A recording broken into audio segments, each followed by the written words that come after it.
G'day everyone, welcome back to my channel. My name is Adelaide. Today I'm doing my April wrap up. I'm going to start by talking about a couple of books that I began in April but I'm still reading in May. The first one is A Timeline of Australian Food by Jan O'Connell, and it basically is what it says on the box. Snippets of Australian food related history written in chronological order.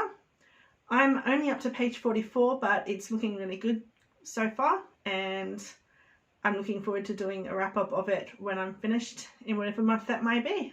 Hopefully in May, possibly June.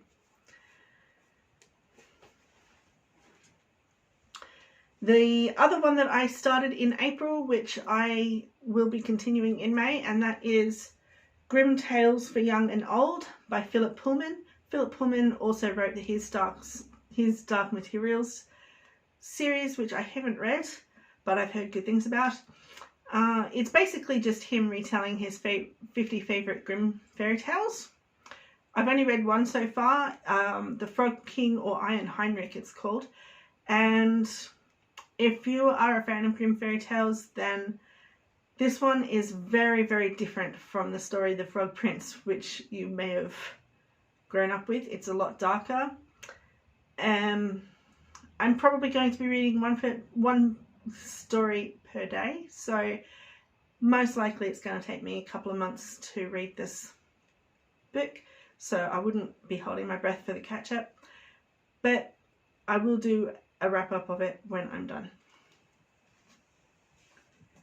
So that leads on to the books that I have read and finished in April. The first one I want to talk about is Handling the Undead. I'm not even going to attempt to pronounce the author's name. I will just put it up on the screen so you can try and read it for yourself, I suppose. This author also wrote Let the Right One In, which is about vampires. This one is a zombie horror set in Stockholm. It was originally published in Swedish, and then it was translated into English by Ebba Segerberg. I'll also put that up.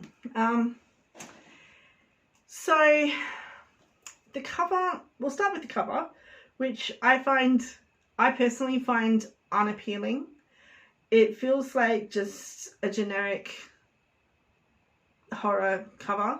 It just shows a shadow boy in front of a eerie green light, which to me speaks more of ghosts and spirits than zombies, so I don't really feel like it's an appropriate cover for this story.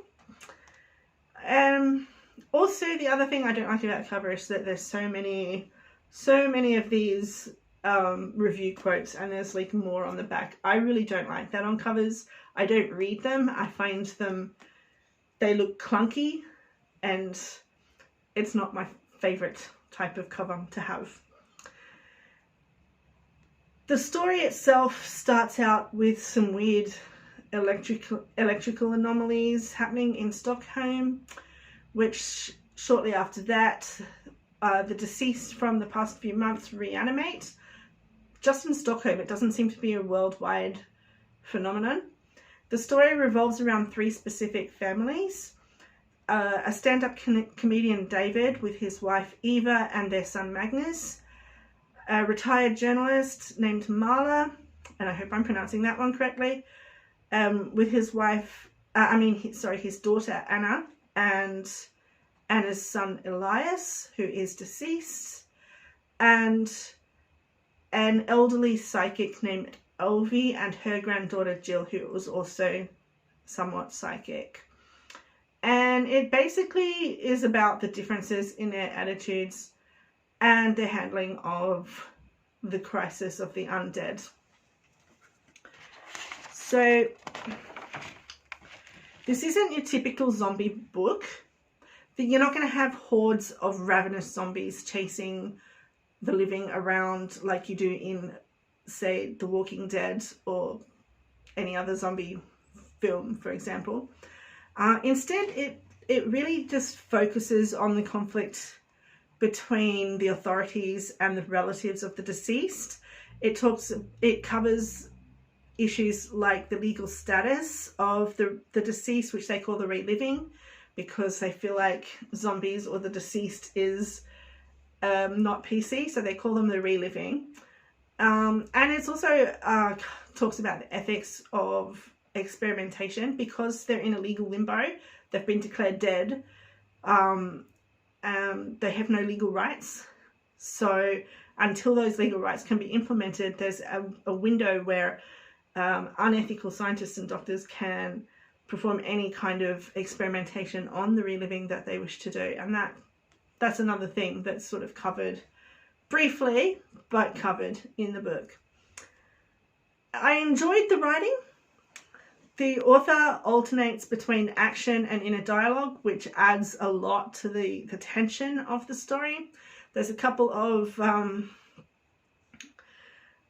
red herrings in there, so you don't really know for sure what's happening right until the end.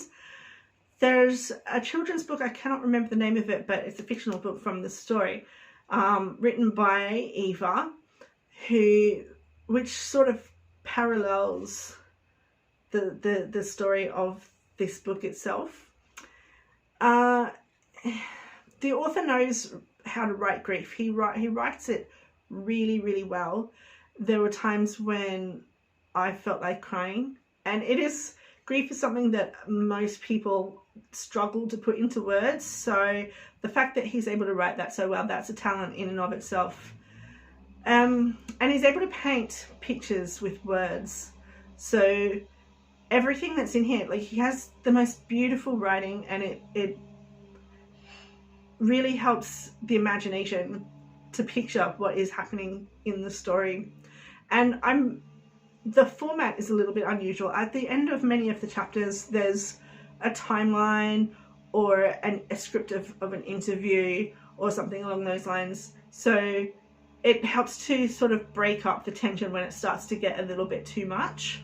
And it also helps to keep track of events and what order things are happening in different places. The themes of the book, it covers death and resurrection. The story has very strong Christian overtones, and there's a lot of Christian references in it. So if that's something that's going to bother you, you may want to skip over this book and give it a miss. If you can look past that, though, the book really is worth a read, I feel. Some more things that are covered: human nature, so grief, the themes of grief and loss, and facing our own mortality, the fear and loathing of the unknown, the disgust towards the death and the dead, and the things that may sometimes make people do that may make us behave in ways we wouldn't normally behave.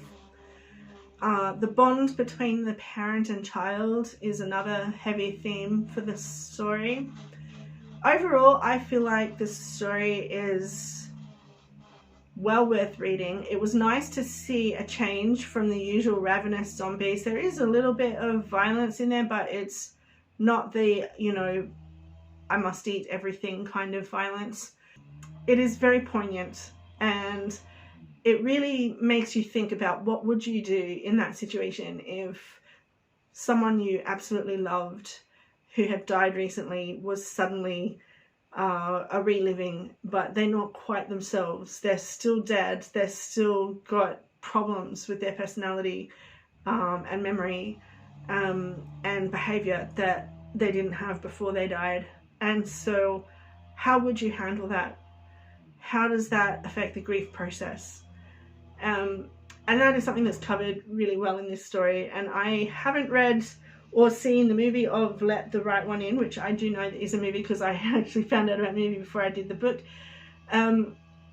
But after reading this, I most definitely will be seeking out that Let the Right One In and giving it a read, because it's different and it's engaging and interesting and well worth the read. I have rated this one a 7 out of 10. So the next book on my list that I've read in April is Blockade Billy by Stephen King. It's a thriller suspense rather than a horror. It's, as you can see, quite short because it's just a novella. It tells the story of fictional bestseller William Blockade Billy, who briefly played for the New Jersey Titans during the 1957 season of baseball. Did I say he's fictional? Yeah.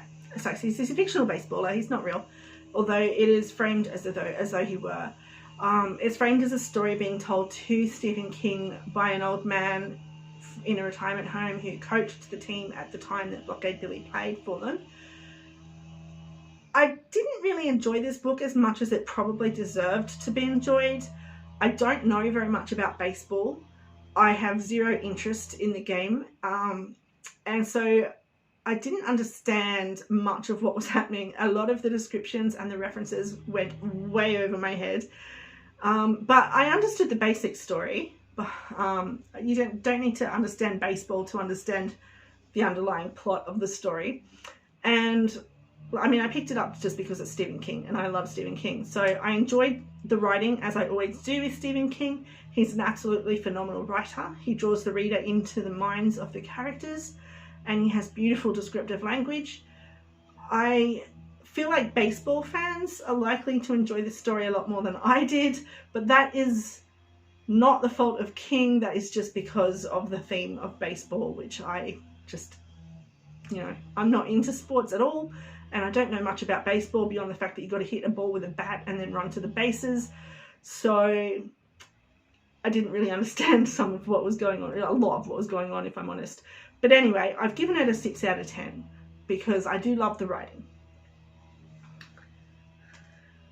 And the final book I'm going to be talking about is Fallout by Lesley Blume. Oh, actually, you know what? Just quickly back to Blockade Billy, I did mean to tell people who are interested that the cover art is done by Glenn Orbick, and the interior art, there are pictures within this story. Let me find one. There's one. Was done by Alex McVeigh. So if you're interested in looking up cover artists that you enjoy or interior artists that you enjoy, that's the people who did that for this book. So yeah, moving on now to Fallout by Lesley Blume. Now here's what I already knew before I read this book. Well, first of all, it is about the Hiroshima cover-up after the bombs were dropped on Hiroshima and Nagasaki. So here's what I already knew before I started reading this book, or thought I knew. Some of it was incorrect information, but here's what I already thought I knew before I read the book. America dropped atom bombs on Hiroshima and Nagasaki after the war. One was called Fat Boy or something similar. The bombs were a major factor in Japanese surrender. And I've seen footage, of course, of mushroom clouds from the nuclear testing. And I'm also aware that mutually assured destruction is one of the major reasons why the Cold War remained cold. What I didn't know before reading this book was that there was a cover-up after the bombs were dropped about the effect of the bombs on civilians and the total, not just the effect of radiation and such, but the actual extent of the destruction and death toll that happened in Hiroshima and Nagasaki were kept from the American people, were deliberately covered up by the military and the government, Truman. I didn't know any of that. What I know now after reading this book is, well, first of all, I got the name of the bomb wrong. The bomb that was dropped on Hiroshima was called Little Boy. The bomb that was dropped on Nagasaki was called Fat Man. So I kind of collated those two in my mind at some point in history. That Japan was already making inquiries through the Soviet Union, who were allies at the time, about surrender before the bombs were dropped, and especially between the two bombs. So there was absolutely no need whatsoever for the Nagasaki bomb to be dropped. That in all likelihood, we probably owe our existence to John Hersey, William Shawn, and Harold Ross from The New Yorker. John Hersey being a journalist who wrote an expose about the effects of the atom bombs on Hiroshima, and William Shawn and Harold Ross being the editor and owner of The New Yorker, respectively. So the book tells the backstory. It's written in chronological order. It tells the story of the bombing of both Hiroshima and Nagasaki, mostly Hiroshima. It talks about the cover-up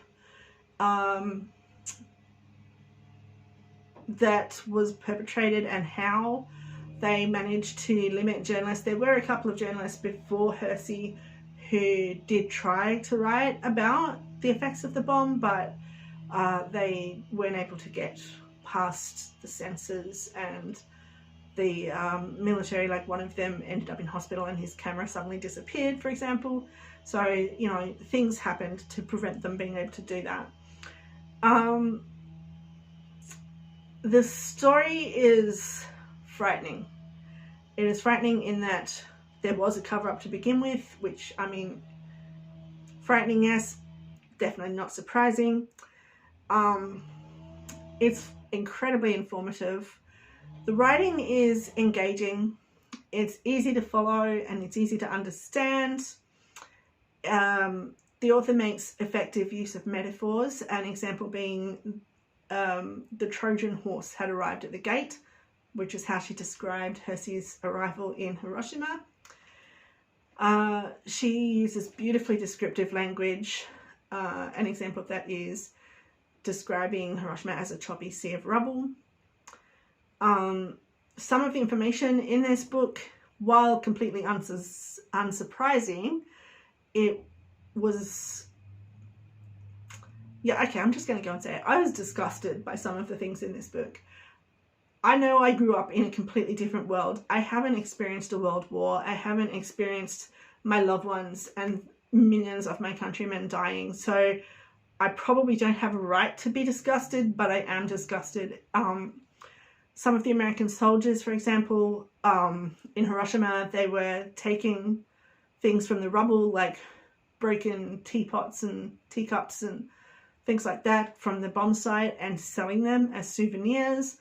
Some of the soldiers held a baseball game on the bomb site of Nagasaki and then forced the Japanese girls to act as cheerleaders.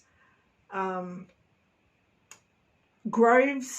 Groves, during the cover-up, described dying of radiation poisoning as being a pleasant way to die, when I can't, you know, I mean, it's one of my top 10 worst ways to die. So yeah, some of the information in here might be a bit distressing to some readers, so keep that in mind.